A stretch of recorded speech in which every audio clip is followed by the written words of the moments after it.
in your book is, on page 24, is the cervical plexus and the brachial plexus. Actually, that brachial plexus picture is the one that we have. But the cervical plexus is on 24. The cervical plexus is very simple. This is literally it right here on this page.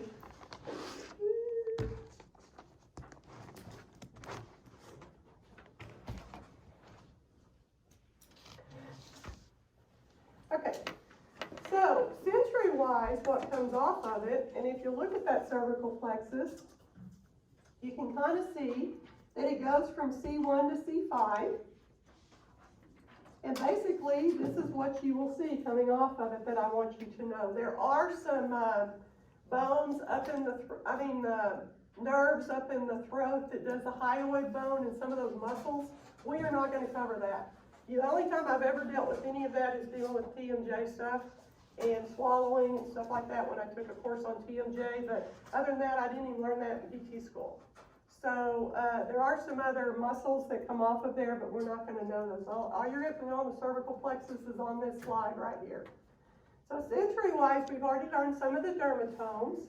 The back of the head and region around the ears is a C2. And then your neck is C3, front and back, remember. And then your upper shoulders are C4. So those come off the cervical plexus. Motor-wise, it does the deep neck muscles.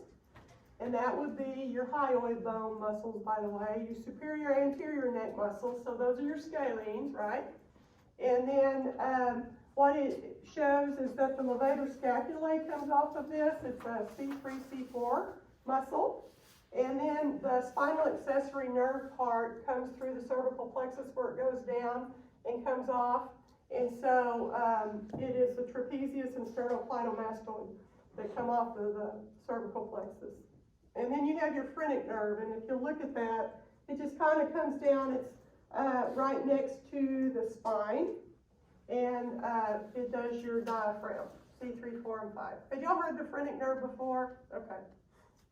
Any questions about the cervical plexus? This is it. If you will look at that diagram, I don't think I gave you one, but it's on page 24, and it's very simple. Pretty much that's all you have to know on the cervical plexus. Okay, let's go to the brachial plexus. There's a picture again, and just look at your own pictures that you have. So, it is formed from the anterior rami of the spinal segments. It's formed from C5 to T1, and that's your upper extremity muscles. All of your upper extremity is C5 to T1, right? So, looking at your paper, the upper trunk is C5, C6, middle trunk is C7, lower trunk is C8, T1. So can everybody see that? You've got your trunks divided out on your little piece of paper here. So there's your trunks. And you do have nerves that come off of the trunk. Some of the trunks, the dorsal scapular, before you get down into your divisions. Okay, so the trunks then divide into the anterior and posterior division. So you have that, y'all made the brachial plexus, right? So you have a little bit of a turn, and some of them become more anterior and some more posterior. The anterior division contributes to nerves that make up flexors, and the posterior division usually contributes to nerves that make up extensors. So if you'll kind of get that into your brain, it helps you to kind of think about that, how those come off. Any questions on that? So we're went from the trunks to the divisions. And then the anterior division of the middle trunk and upper trunk make up the lateral cords, so we're going to the cords. The posterior division from all three trunks make up the posterior cord. And then the anterior division of the lower trunk forms the medial cord. And again, what I like about this particular thing, and you could use colored pencils and kind of play around with this as much as you want to, is the posterior is defined here for you. And that's one of the things I like about it. You can see how the posterior comes off of those three. And then you've got your lateral cord and your medial cord. Okay, so now we're going to look at our nerves. So looking at these two sheets and this PowerPoint, the first one is the dorsal scapular nerve. And on this sheet, if you look how it comes off, it is a C5 nerve. It comes off of the upper trunk. And it goes to the rhomboids. So your rhomboids are C5. So would a C4 quadriplegic have rhomboids? No. The rhomboids are C5, just like your deltoids. Any questions? That's the dorsal scapular nerve. It just goes down.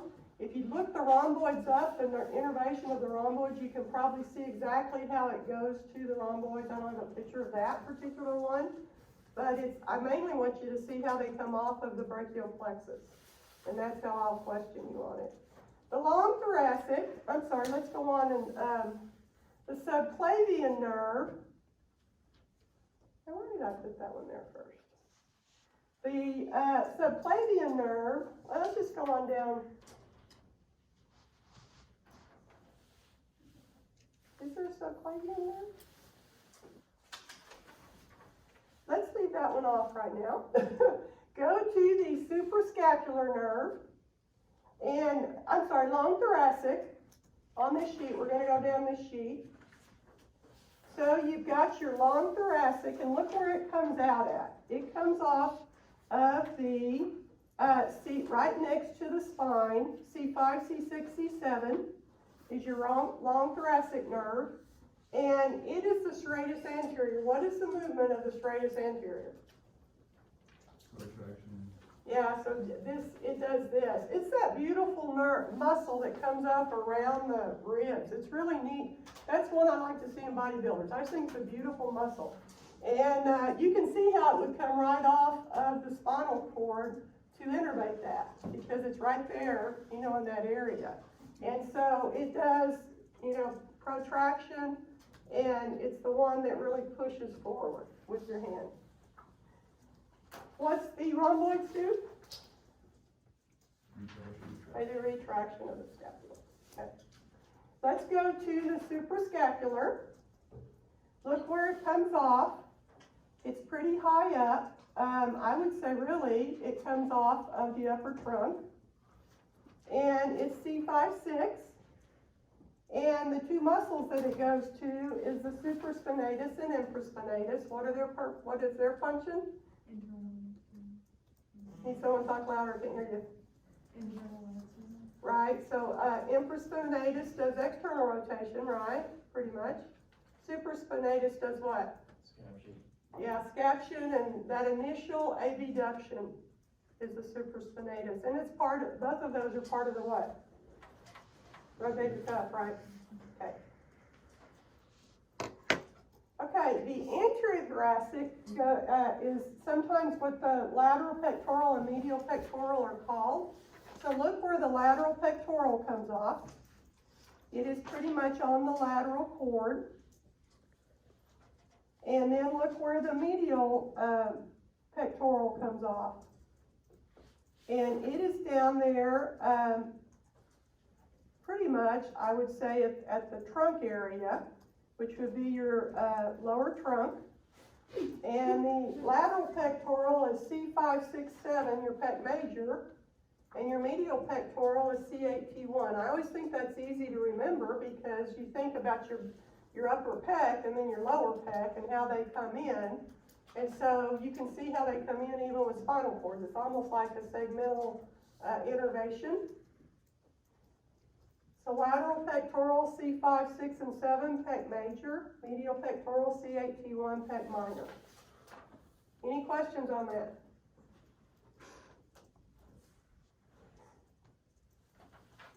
Again, all these nerves you can see in your little book. I don't have pictures of those. Mainly, we'll get on down to where, if you have any questions, we can certainly go through them. The thoracodorsal nerve, look where it comes off of the posterior cord. It is C6, 7, and 8, and that's your latissimus dorsi. And what's its function? Does it do like depression, extension, hyperextension? Pushes you up out of your chair. It's the one that does the push-ups in the chair. I always think of it. I always think of putting them right back here. Adduction, internal rotation, pushing up. hyperextension. Okay? So then the next one is the subscapular.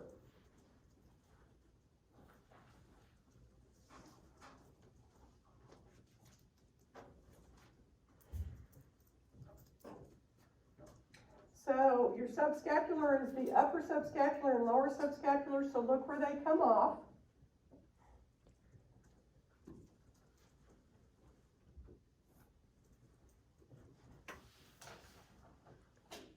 And they both come off of the posterior cord.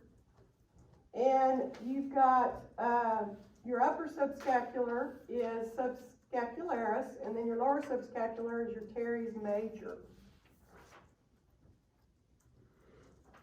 Okay, so those are kind of the ones up around the scapula, and they just kind of come off. We can, I think we can actually find, it's hard to find pictures of those, so, but we can if we need to do that, if that will help you to do those scapular muscles.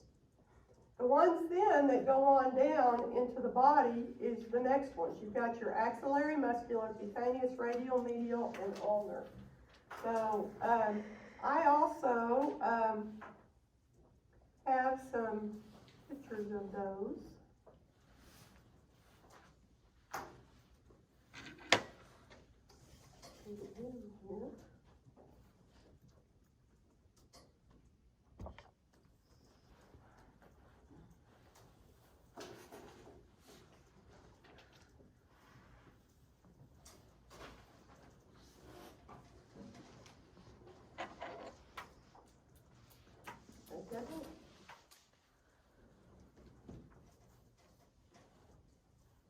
Show you these.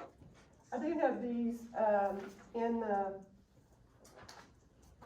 They're on there. I printed them. Oh, did you print them off? Okay, good. I'll just show you all what's in there. I've got the axillary, and then just different pictures of the muscles, and these came out of your PT Bible, and so these are just different pictures of these particular nerves. The axillary nerve, the musculocutaneous, the radial, ulnar, and median. So there's pictures of those so you can see them if you need to see them.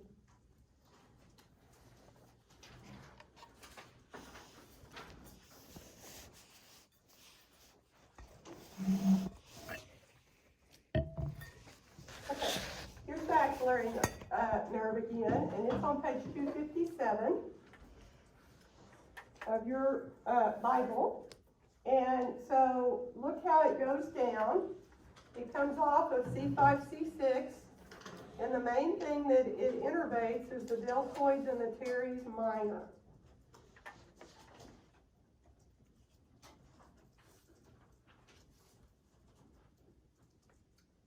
Some more information about it is common injuries are fractures of the humerus and dislocations of the humerus, and then improper use of crutches. So it's very important for people who are on crutches for a long period of time to be educated about not leaning on them, because they can do damage also to their axillary nerve. The effects of injury with the deltoids is atrophy with severe weakness and abduction, flexion, and extension of the glenohumeral joint. Teres minor would be no major change in function secondary to the infraspinatus muscle taking over, but it would definitely be less coordinated, right? So that's what you're going to see if you see that. Okay, the musculocutaneous nerve. You want to look at that picture.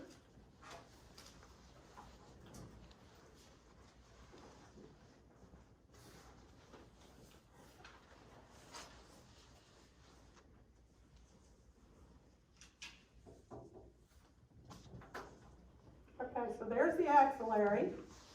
So look how it comes off of C5, C6 and goes down and comes around and innervates the deltoids and the teres minor. So there's the axillary.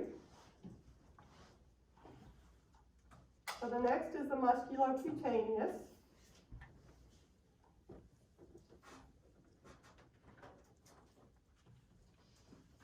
It comes off of C5, C6 also. And it comes down it innervates your brachialis, your coracobrachialis, and the biceps brachii. And when you see these continuations on down, these are your sensory nerves, by the way. So what you're looking for is just the darker part that is there, not the part that's the other sensory nerves, and we're not learning those. Gotta be glad.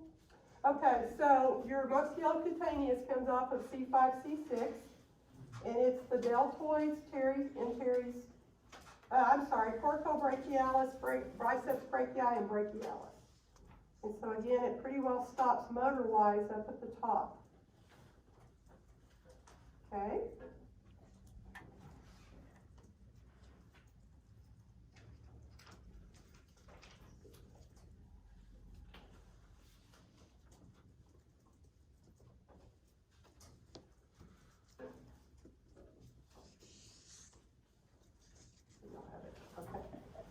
Some of the common injuries is dislocation of the humerus. Open wounds are common to cause problems with this. Entrapment by the coracobrachialis muscle is something that can happen mainly with athletes and bodybuilders when they have big muscles up in there. Effects of injury is paralysis of the biceps brachii and brachialis muscles resulting in weak elbow flexion. You're going to have weakness in supination. Remember, your biceps is mainly a flexor, but it also is a major supinator, okay? So it works best in supination, correct? Weakness in supination secondary to loss of biceps brachii. Paralysis of the coracobrachialis muscle does not noticeably affect function. I mean, it would if you're a bodybuilder and you're a big muscle, you know, where you're really coming for maximum strength. But in the normal person, it doesn't affect their function when they have those problems. Any questions on the musculocutaneous nerve?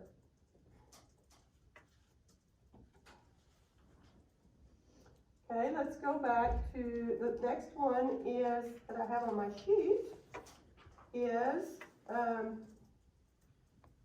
radial nerve. So let's look at it.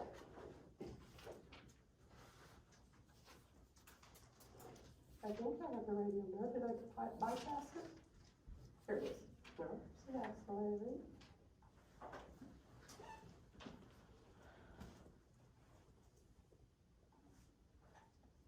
Here's the radial. Okay. Notice on the radial nerve how it twists around the humerus. This is what causes Saturday night palsy, because of the way this radial nerve does.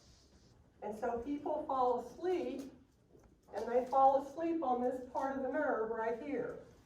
And that's where they fall asleep on their arm, and then that's what happens there, because of the way that nerve comes around.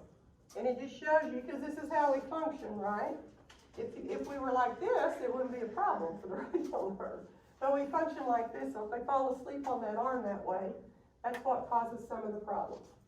So the radial nerve comes off of C6, 7, 8, T1, and it is the triceps. Look how high up the triceps comes off, by the way. It's very high up in the very top of the humerus. So be aware of that, because there's damage down below on the radial nerve a lot of times, and the triceps aren't affected. It's rare that the triceps are affected, is what I'm telling you. I don't know that I've ever seen it with a radial nerve injury, because it comes off so high. Then you have the anconeus. Then you have the brachioradialis. It just continues to come down. Here's your brachioradialis. This one, the extent, and then you've got your extensor muscles, which are coming on down into this area. You've got your supinator. So remember, your supinator is the radial nerve, and your extensors, remember, and your abduction, so all of your extension in your hand, all those muscles are involved. So you've got triceps, anconeus, brachioradialis, the supinator, all your wrist extensors, and then your finger and thumb extensors. So remember, that's the function of it. Where is the sensation? We've had it before. Where is the sensation? For the radial nerve. Remember, it is the opposite of the median, because the ulnar does the little finger and half the thumb finger on both sides. So sensory-wise, It covers the back of the thumb and the first two fingers and half of the ring finger. So that's the radial nerve. That is the one nerve you need to know, or the sensory, the three nerves. We need to know radial, ulnar, and median, because when you do hand therapy and deal with neck injuries and neck, disc, you just need to know kind of how that follows suit. So that would be the sensation of the radial nerve. But remember, the motor function is all extension. All extension, wrist extension, finger extension, thumb extension, abduction of the thumb, all of that is the radial nerve. Plus the extension of the elbow, but that's the triceps, and they come off very high. Also does the brachioradialis and the supinator. So just kind of follow that down and memorize those. So the sensory for radial is what did you say? What? The sensory for the radial is what? Is the back of the thumb, first, second, and half the ring finger down into the palm. That kind of follows that same thing. And I think, is there a picture of that on this one? Yeah, it's not a good picture all the way down, I'm sorry. But in your book, I believe it'll show the cutaneous innervation and it'll show it. Okay. But it's like, let me just, because I'm such a good drawer. Aren't y'all impressed with my drawing compared to Bill and Kendall? It's really good. Yeah. You say nice things, don't you? Okay, so this is the back. Or the dorsum, right? The dorsum of hand. Okay, and so your radial nerve does all of this, and your thumb, and this, and half of this. So that kind of follows all the way down into the hand. So that's radial, sensation-wise.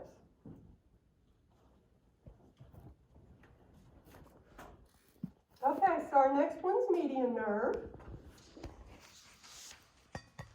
Oh, and we didn't go back all the way to the brachial plexus. Look how the radial nerve has come. Look, first off, look where your musculocutaneous nerve comes off of the lateral cord. Look where your axillary nerve comes off of the posterior cord. And look how the posterior cord just turns into the radial nerve.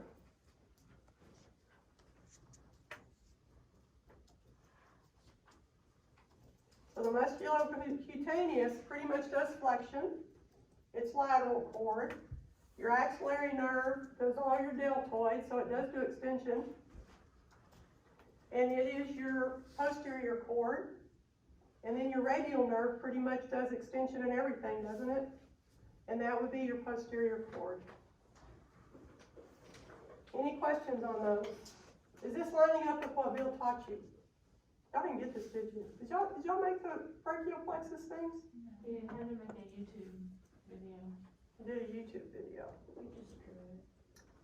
Oh wow, y'all did not get, he really does a great job with that, I'm sorry. It was over quarantine, so we had to. Yeah, some did. Have you felt like you've kind of caught up on the modalities and stuff? Yeah. Well, hopefully we'll just give this to you so good you'll have this brachioradialis. I will ask him for some of his stuff. There's actually some, did y'all,